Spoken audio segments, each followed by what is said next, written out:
I want to ask you a question, right? We was having an interaction, and we was talking about, I was telling you my son was in the army, Yeah. and I'm telling you he be cutting down buildings with the weaponry he firing. Yes. With 50 caliber rounds. So I'm asking you, you mentioned a story. Could you repeat the story for me, Yes. please? I'll tell you, in the 60s. That's in Antigua? In Antigua. In the 60s. There's a guy called George. George, I know him. Either a chef or a bartender years.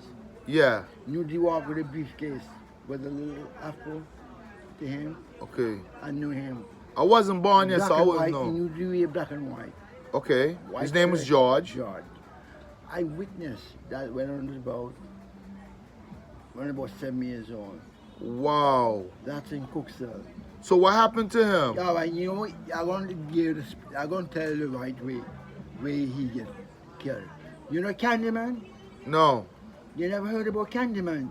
I don't know those guys. He gets shot up, I think, somewhere in Puerto Rico or somewhere. Like, You mean Candyman, the guy that the Venezuelan them called to the foreign country and killed him? yeah. I know why he died. You know why he died? Because they stole the drugs. Mm-hmm. My homeboy tell me what happened. He was in transported, and he transported Colombian them drugs. And one of his friends, them stole the drugs, and because he never killed them, they called him down there to the restaurant and killed him. Thank you. Him? Yeah. I heard the stories. So I want to hear the story about the guy that died, No. man. No, I was 7 years old. I witnessed about 24 policemen. 24 policemen come with security gun. So they had 3 or 3 rifles. Yeah. Security. They had one shot. Yeah. You understand me? And crank up.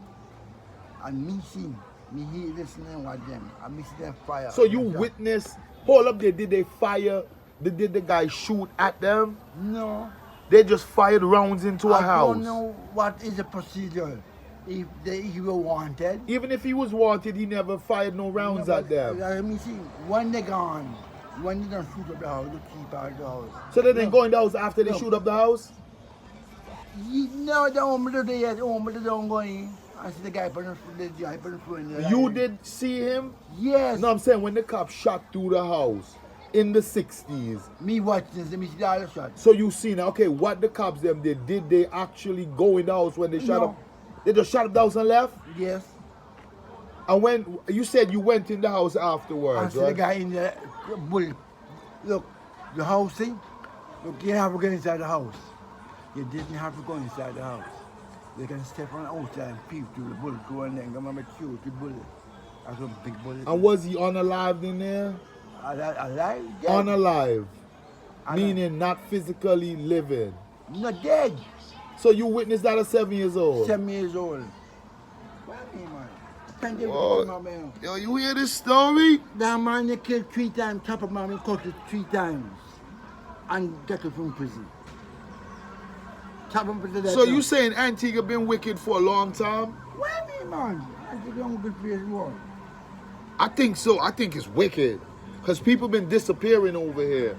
You see the guy right there on the building, Kyle Peters? He disappeared suddenly. Nobody know where he is. Nobody. You see him right there on the building?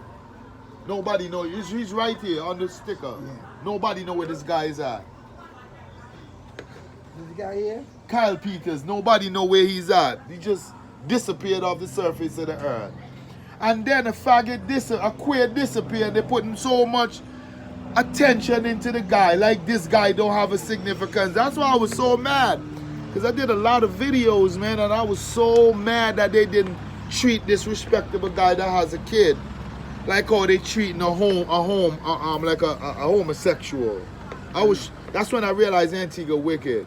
Anyway, you heard the story. Antigua been wicked for years. You hear?